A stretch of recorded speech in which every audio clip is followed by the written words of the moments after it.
The afternoon sun spilled over the quiet streets like honey, warm and golden, wrapping the town in a sense of calm. It was the kind of day where nothing unusual was supposed to happen, no alarms, no trouble, no headlines. A light breeze carried the scent of freshly baked bread from a nearby bakery, and the sound of children laughing drifted from the park across the street. Amid this peaceful scene walked a man who, at first glance, looked like anyone else.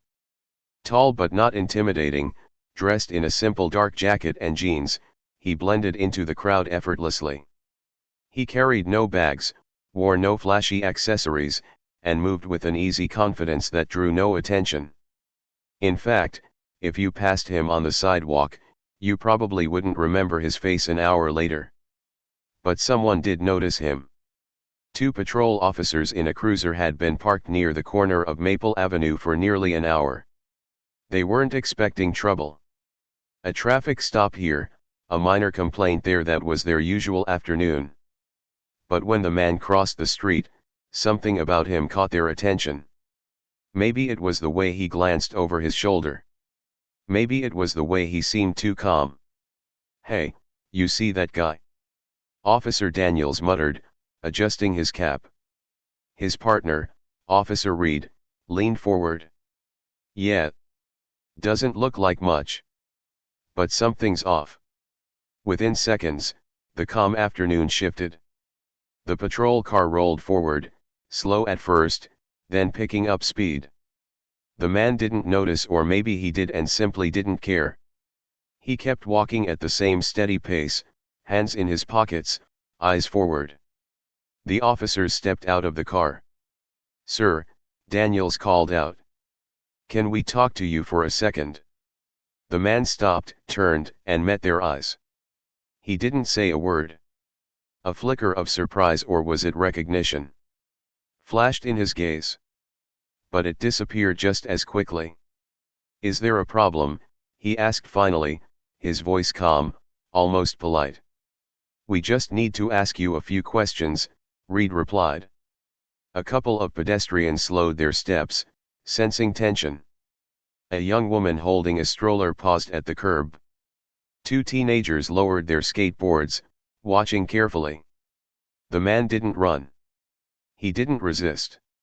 He simply stood there. But what came next was so sudden, so shocking, that the witnesses would replay it in their minds again and again. Daniels reached for his radio. Within a minute, two more squad cars arrived. Doors swung open. Officers surrounded the man from all sides. "Sir, put your hands where we can see them." The man lifted his hands slowly, palms out, as if he'd done this before. "What's going on?" someone from the growing crowd shouted.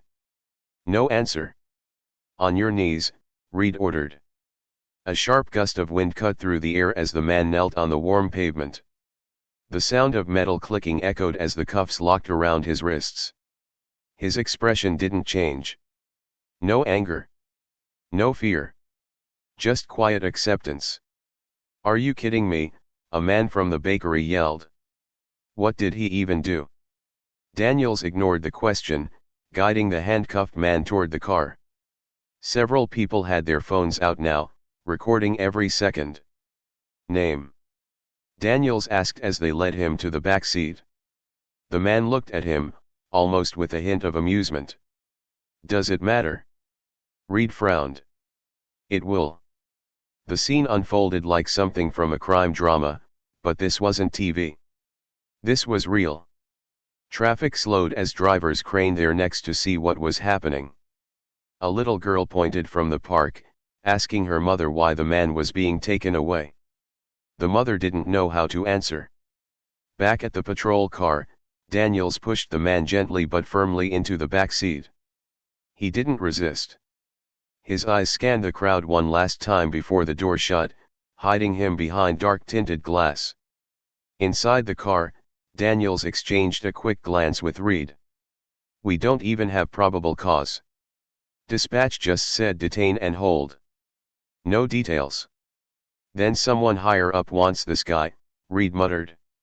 The engine roared to life, and the cruiser pulled away. The crowd slowly dispersed, but the whispers didn't stop. Who was that? What did he do? He didn't look dangerous. Why so many cops for one man? No one had answers. But everyone felt it, something about this arrest didn't feel right. It wasn't like a normal traffic stop or petty crime. It was cleaner, more controlled, almost rehearsed. Meanwhile, inside the police cruiser, the man stared out the window as the buildings blurred past. His breathing was steady, his posture relaxed. A person wrongfully accused might panic, shout, or try to explain. But not him. It was almost as if he expected this. Name? Daniels asked again, glancing at him through the rearview mirror. No reply. Reed tapped the laptop mounted to the dashboard, running the man's fingerprints through the system. Within seconds, an error flashed across the screen, no match found. Reed frowned. That's weird. It's like he doesn't exist. Daniels shot him a sharp look. Everybody exists somewhere. Not this guy. As the cruiser approached the station, a low uneasiness settled in the air. Even the officers trained to deal with chaos, crime, and danger couldn't shake the feeling that this wasn't a routine arrest. They didn't know it yet, but they weren't just dealing with an ordinary man. This was the beginning of something far bigger than either of them could imagine. The quiet street where it all started would soon be at the center of a story that would shock the entire department, and beyond. The doors to the precinct slammed shut behind them, cutting off the afternoon sunlight like a switch. Inside, everything felt colder. Fluorescent lights buzzed faintly overhead, casting a harsh glow on the worn linoleum floor. The air smelled faintly of stale coffee, paper, and the kind of tension that lived permanently inside police stations.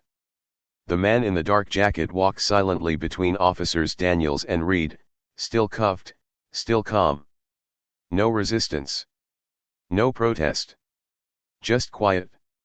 That calm unnerved the officers more than shouting ever could. Put him in interview room 2, Reed said, trying to sound firm. But his voice carried an edge of unease. Daniels swiped his ID card, and the heavy door clicked open. The interrogation room was small gray walls, a metal table, 2 chairs, a camera in the corner blinking red. Standard. But as soon as the man stepped inside, it felt different. He sat down slowly, folding his hands on the table as if he were the one in control. Daniels leaned toward Reed and whispered, "I've booked hundreds of guys. No one acts like this." Reed nodded. "Yeah. It's like he's waiting for us." They uncuffed him and stepped out. As the door closed behind them, they exhaled almost in unison. "Run his prints again," Daniels said. "I already did," Reed replied. It came back blank. Nothing. No ID, no record, no birth certificate. It's like the guy doesn't exist. Daniels frowned. "Everybody leaves a trace. Not this one." Reed typed faster, this time digging into federal databases. Still nothing. Not even a partial match. The system wasn't just saying no record, it was rejecting the data entirely. Inside the room, the man sat perfectly still, eyes focused on the wall ahead. He didn't pace. He didn't fidget. His breathing was steady, controlled, measured, like someone trained to keep calm under pressure. After a few minutes, Daniels entered with a notepad and coffee he didn't really want. He sat across from the man, studying him carefully. "Name?" Daniels asked again, his voice calm. The man tilted his head slightly, as if deciding whether to answer. "Why does it matter?" "Because we can't help you if we don't know who you are." "You can't help me anyway," the man said quietly. That sent a shiver down Daniel's spine. Reed joined them with a file that was basically empty.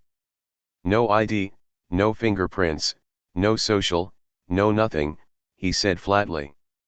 "Not in the state system, not in federal, not in international watch lists. It's like you just dropped out of the sky." The man smiled faintly. Not a warm smile, but the kind of smile someone gives when they know something you don't. Reed leaned forward. Who are you? Silence. Daniels tried a softer approach. Look, if this is a misunderstanding, we can fix it. But right now, all we have is a man with no identity, and that's not a good look. Help us help you. The man looked up slowly, his eyes locking onto Daniels. They were sharp, steady, almost piercing. What makes you think I need your help? For the first time, Daniels didn't know what to say. Outside the room, whispers started spreading. A few other officers gathered near the monitors, watching the feed from the camera. Who is this guy? One of them muttered. No record? That's impossible. Unless he's military, another said. Or, something else. Something else. You know. The kind of people who don't officially exist. Meanwhile, Reed decided to make a call to dispatch. I need to know why we were told to detain this guy, he said. We got 0 charges on him. The dispatcher hesitated. I don't have a clear order. It came through a secure channel. Not from our station. Higher up. Higher up where? A beat of silence. They didn't say. When Reed hung up, his hands were clammy. Something about this was wrong, way above their pay grade wrong. Inside the interrogation room, the man sat like he had all the time in the world. He wasn't the least bit worried about what would happen to him. In fact, it almost looked like he was waiting for something. Daniels tapped his pen against the table. You know, people get nervous in here. They sweat. They break. But you're just sitting there like this is a business meeting. It's not my first time in a room like this, the man replied softly. Reed exchanged a glance with Daniels. What's that supposed to mean? But the man didn't answer. They decided to step outside for a moment, leaving him alone. The second the door clicked shut, Daniels lowered his voice. We need to get the captain. Yeah, Reed agreed. And maybe someone above him too. As they walked toward the captain's office, the hallway suddenly filled with tension. 2 officers from another division were coming down the hall, suits, not uniforms. They carried themselves differently. Controlled. Purposeful. Who called them? Reed whispered. I didn't. The men in suits walked straight past them and into the captain's office without knocking. The door shut. A chill ran through the precinct. Everyone felt it, something big was happening. Something none of them were supposed to know about. Back in interview room 2, the man tilted his head back and let out the faintest sigh, as if he'd just been waiting for these people to arrive. The camera caught a hint of a smile on his face. Minutes later, the captain emerged, pale and tense. You two, he said sharply to Daniels and Reed. Step away from the case. Effective immediately. What? Daniels protested. We're the arresting officers. We deserve to know.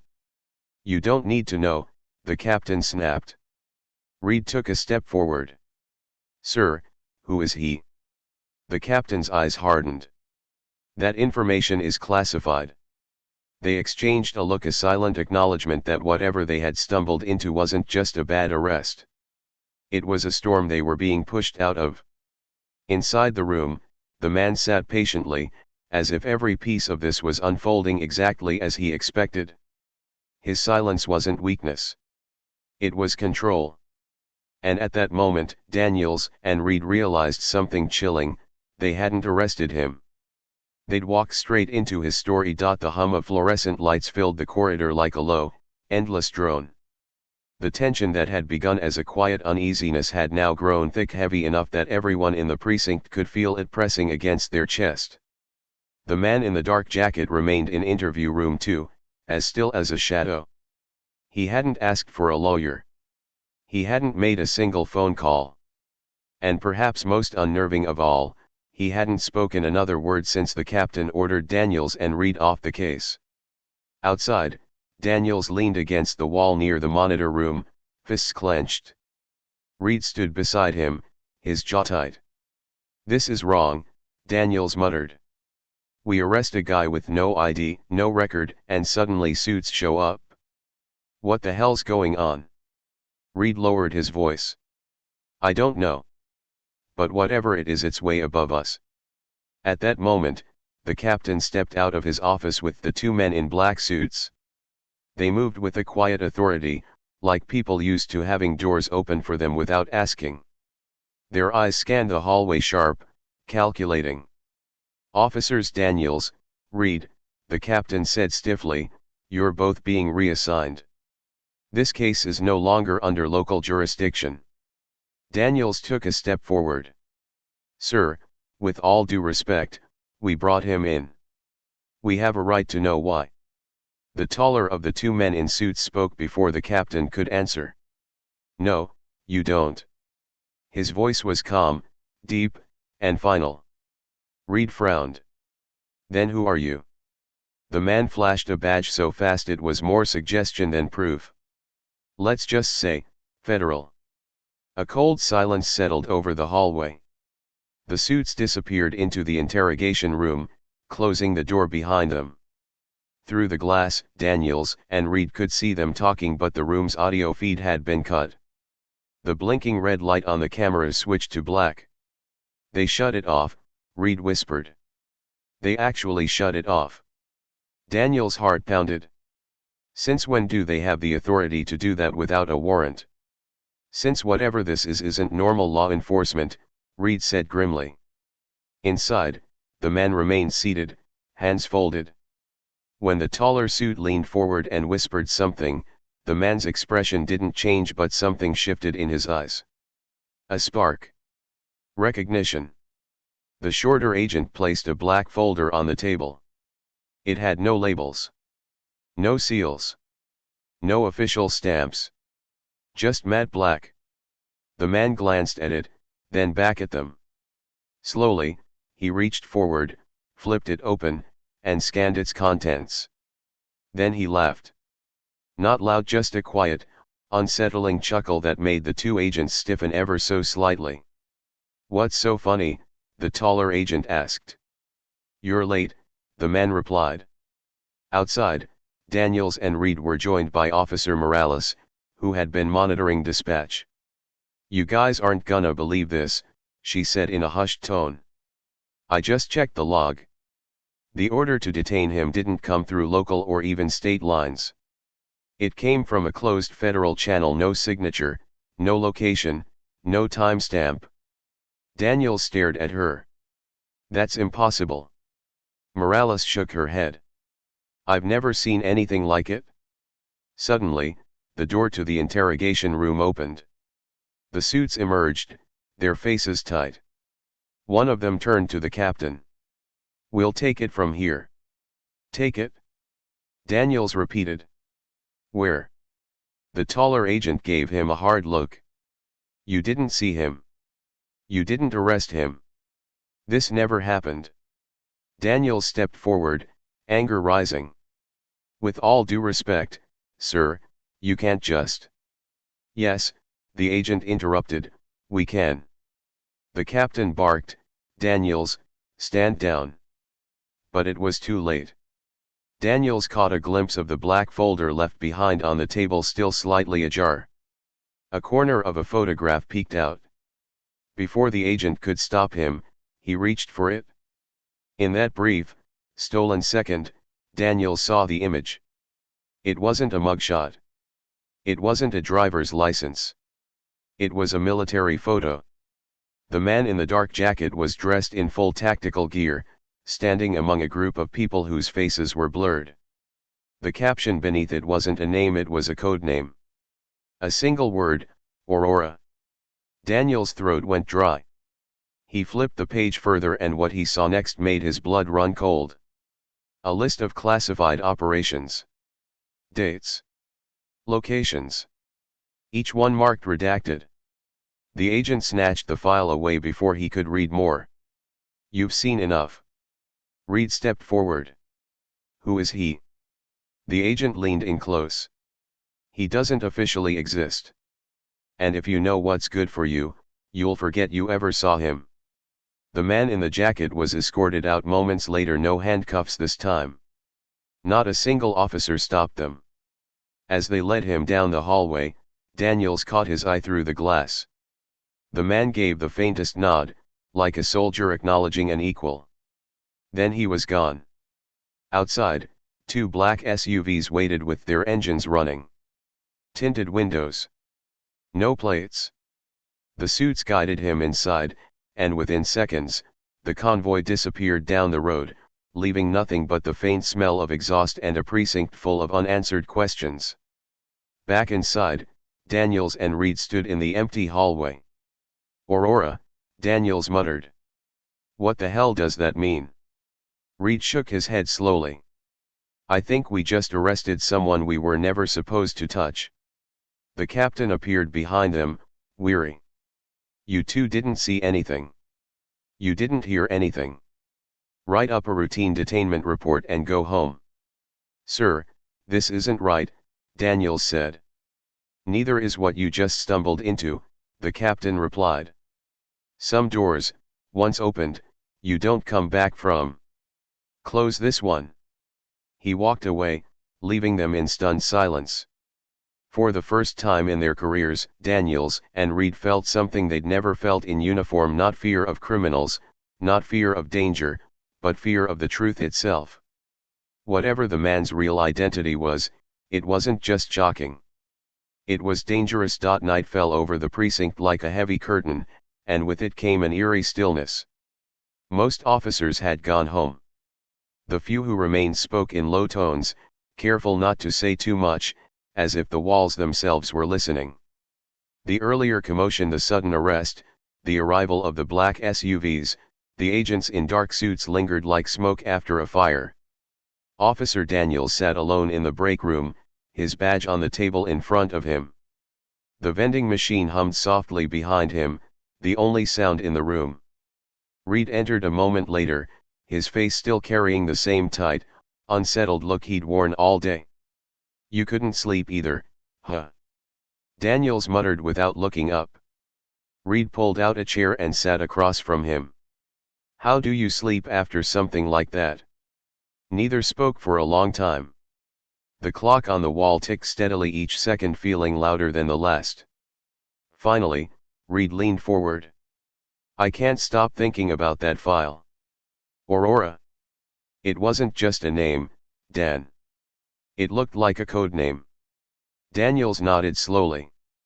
And those blurred faces. Special Ops. Black Ops. Something off the books. Reed exhaled sharply. We didn't just arrest some random guy. We detained someone, protected. Protected, Daniels repeated. Or dangerous.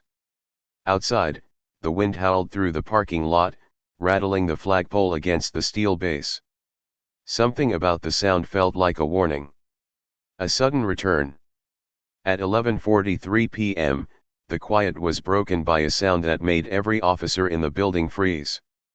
Tires on gravel. Engines deep, heavy engines rolling back into the precinct lot. Daniels stood up so fast his chair nearly toppled.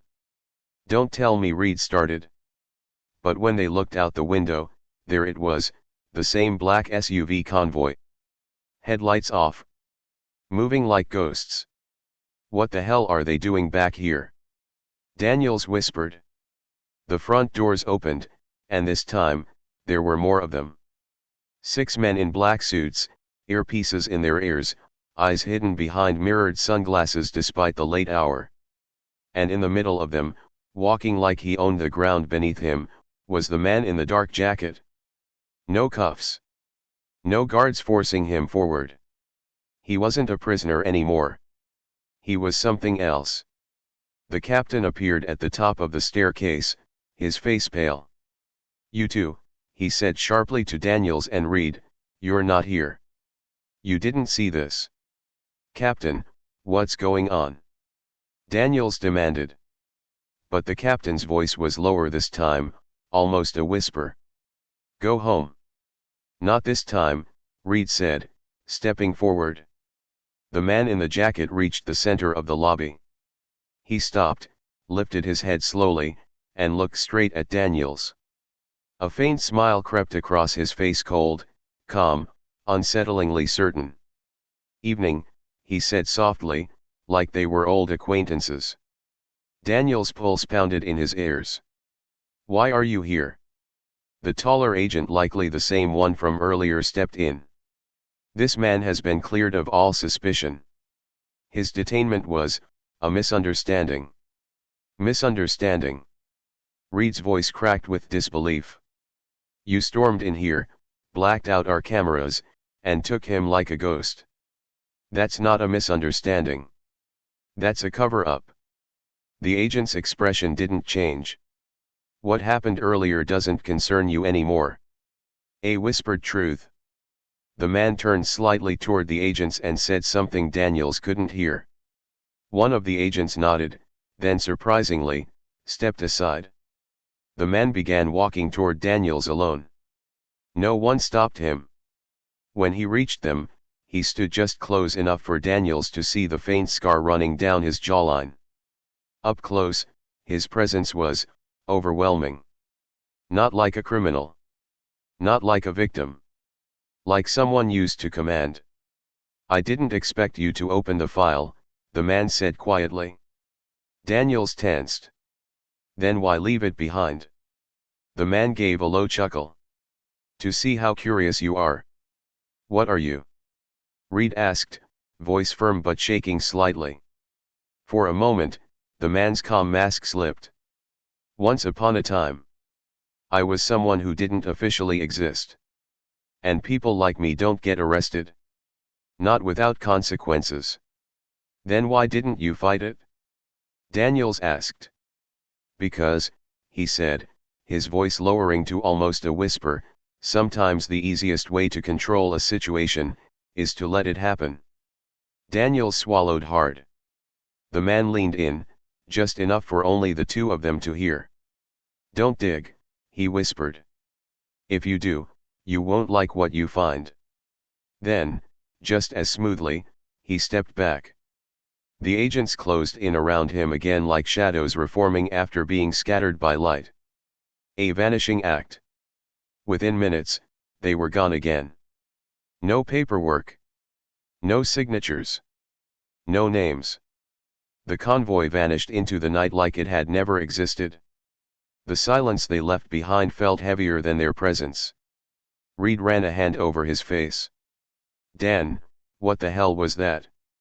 Daniel stared at the empty parking lot, the faint red glow of tail lights disappearing into the distance.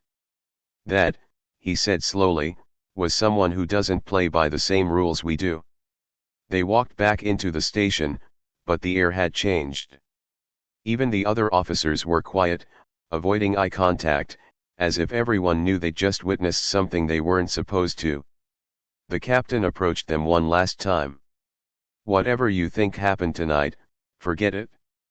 Not a chance, Daniels muttered. The captain's jaw tightened. Then let me put it this way. If you keep digging, you won't be filing police reports. You'll be signing obituaries, maybe your own. And with that, he walked away, leaving the weight of the warning hanging in the air like smoke. A new chapter begins. That night, Daniels couldn't sleep. Every time he closed his eyes, he saw the man's face calm, unbothered, untouchable. And he heard that whisper again. Don't dig. But the thing about people like Daniels? Telling them not to dig was like lighting a fuse. He opened his laptop, pulled up the file he shouldn't have copied but did, and stared at the word burned into his mind, Aurora. Reed's voice echoed in his head. Protected or dangerous? Daniels whispered back into the empty room, maybe both. Somewhere far from the precinct, the man in the dark jacket sat in the back of the SUV, staring at the passing lights of the highway. The agent beside him leaned in. They're going to ask questions. The man smiled faintly. Let them. That night wasn't the end. It was the beginning of a story no one in that town would ever officially acknowledge because some truths aren't written in reports. They're buried in silence. And this man? He lived in that silence.